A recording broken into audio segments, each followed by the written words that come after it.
They found a bag, and what they did is they blowed air into the bag and fill a bag full of air.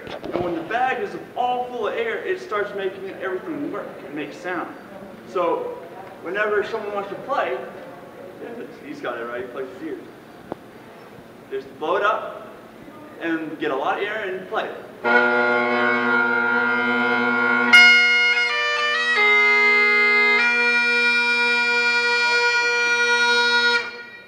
Now, who thinks that's loud? The reason why it's really, really loud is because way back in the day, this was actually an instrument of war.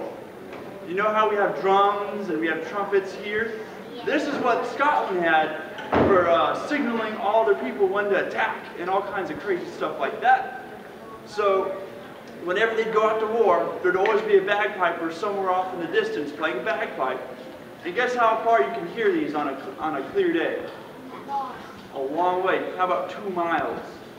That can get pretty far. That's why they used it as a signaling thing. I'll teach you a little bit more about this in just a second. Put that down. Now, I know all of you have questions about the whole skirt thing. I'll tell you right now, it's not a skirt, it's not a dress. It's called a kilt. And a kilt is made out of wool. A lot of wool. About 10 yards of wool. Has anyone seen a football field before? Has anyone seen how far a 10 yards is? That's how much I'm wearing around my waist right now. It keeps me nice and warm. It's a little heavy, but it keeps me nice and warm. The reason why it's a kilt, because in Scotland they had a whole lot of sheep. And what do you do with sheep when it grows too much wool? Well, what are you going to do with all that shaved wool? Make clothes. So they made all these cool patterns. And then you can see I have all this, have a weird little pattern right here. There are a lot of different families, or in Scotland, clans. And each clan has a different tartan or a different pattern on their kilt. That's how you can always tell which family or clan they came from. So mine's blue. So this one is called the St. Andrew's tartan. So I would come from a little place in Scotland where the family is the Andrews clan. And there's a bunch of different other colors. There's red, there's yellow, there's green. And I'll answer your question in just a little bit, okay? And so that's how you knew who your family was. And so if Mr. Fred came over in a red kilt, I might say, you might be from Clan McDouglas. So I would know his family from his color of his tartan. Isn't that cool? Now, I know a lot of you wonder why I have such long socks. Okay, there's a story behind this one, and it is really cool. One time, when all the people were at war in Scotland, and they had guns and they were shooting at each other, they were all laying down so they wouldn't get shot. One time, there was a platoon that got pinned down, and they were all face down on the ground so they wouldn't get shot all day long with no socks. And what happens when you stay at the beach all day and don't put sunscreen on? You burn. You get burnt. So this is a very unpleasant place to get sunburned. So guess what they did? They made socks so they wouldn't get sunburned. Isn't that cool? But since they're so long, guess what? You have to have something to kind of help hold them up. So that's where these things came in. There's actually a little band around here to help hold them up. And that's also why my shoelaces are all tied up in my socks so my sock doesn't fall down. Isn't it kind of weird to have a sock like this? That looks weird. So that's why it's like this. Can anyone tell me what this is? I'm going to take a guess. A man purse? That's pretty good. I like that. I like man purse. I like that.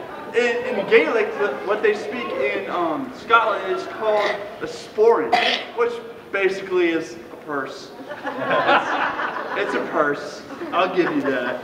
And I keep my keys and my wallet in here, you know, and anything else I want to carry. It's very handy. And it helps on windy days when you're outside piping, so your kilt doesn't go woo. It helps keep the kilt down. So you don't want that to happen.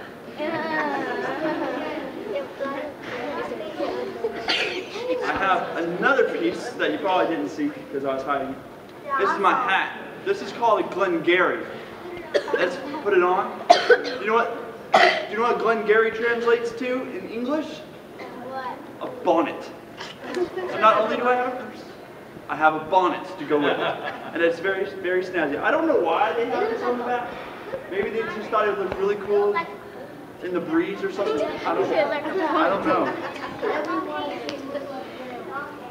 Well, as for the vest and the tie, I mean, that's modern stuff.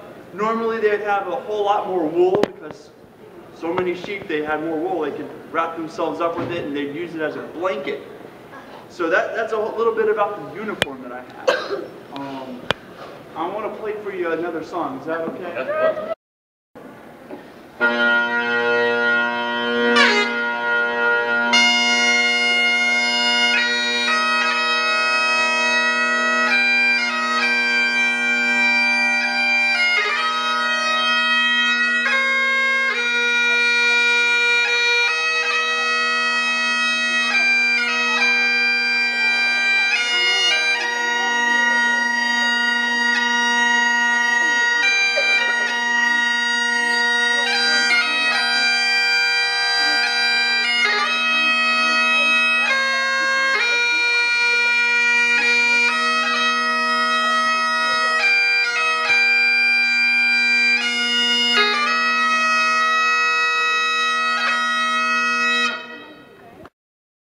When I went in to go play my bagpipes for the president, who's always around the president?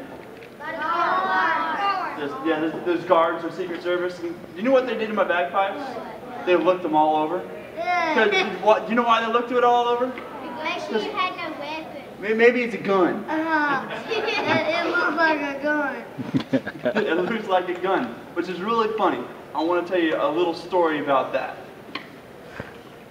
There was a bagpiper who was in a battle, and he got separated from his unit. So he was all out by himself, and all he had was his bagpipes.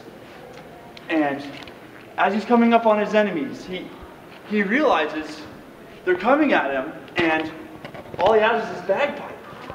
And they don't know this. They just see a random soldier. And what he doesn't know is they're running out of ammo. And he comes up and he sneaks up behind them and he holds his bagpipes out and they surrender. They surrender because he has his bagpipe like this, looking like it's a gun. It's a funny story. That's just to say you never know because, you know, it looks kind of scary. So that's why I got checked out when I went to go play for the president. That was a fun little side story. One of the really cool things that I like about bagpipes is, other than getting to meet a lot of interesting people, I get to meet a lot of interesting bagpipers who actually teach me other things that I don't even know, because I'm still learning myself. Who plays a musical instrument? Who plays any kind of instrument? Does it take you a month to learn how to play it? No? Did it take you 2 months? No. Longer? No, a year. A year? Yeah. That's how long it takes to learn how to get and play a bagpipe. When you first start out, you get a little thing called this. This is a chanter. And I was 11 years old when I got my chanter. This is my first chanter. I like it. You ready? Ready? Oh wait, it's not that loud. Okay. The reason you get it is so that you can learn how to do all the fingerings and learn how to play notes and learn how to play songs, and you don't. And people 2 miles away can't hear you and hear how bad you are because it's your first time playing a song. So you don't sound like. So you don't hear that 2 miles away because you know that's not really good playing. So you learn on this for about 9 months to a year, and I was 12 when I finally got that, and that was my first bagpipe. And guess what? The youngest bagpiper I know of is 7 years old. 7 years, so that means you guys could be playing right now. You want to play? Yeah. That'd be fun. I'll teach you guys. It'll be fun.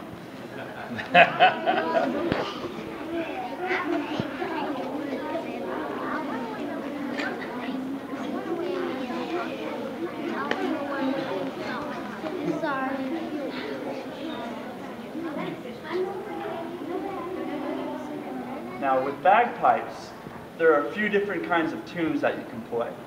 You can play the slow kind of lullaby songs, you can fall asleep with that because it's so loud. But there's slow songs that you can play, and there's fast songs you can play, there's jigs you can dance to.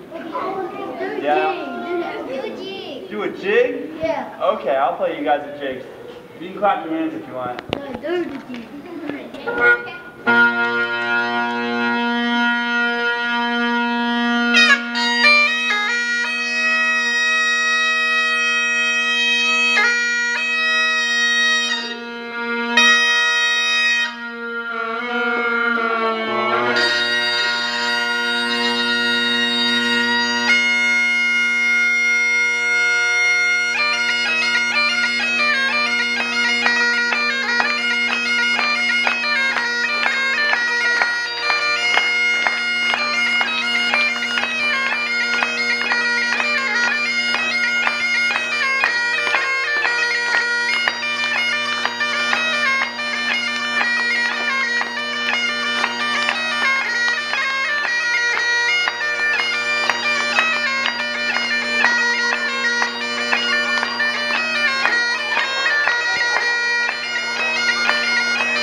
Well, guess what? Back in the day, they didn't have video games and they didn't have TV. So guess what they did? They danced, and it was a lot of fun. I'll play you a lullaby real quick.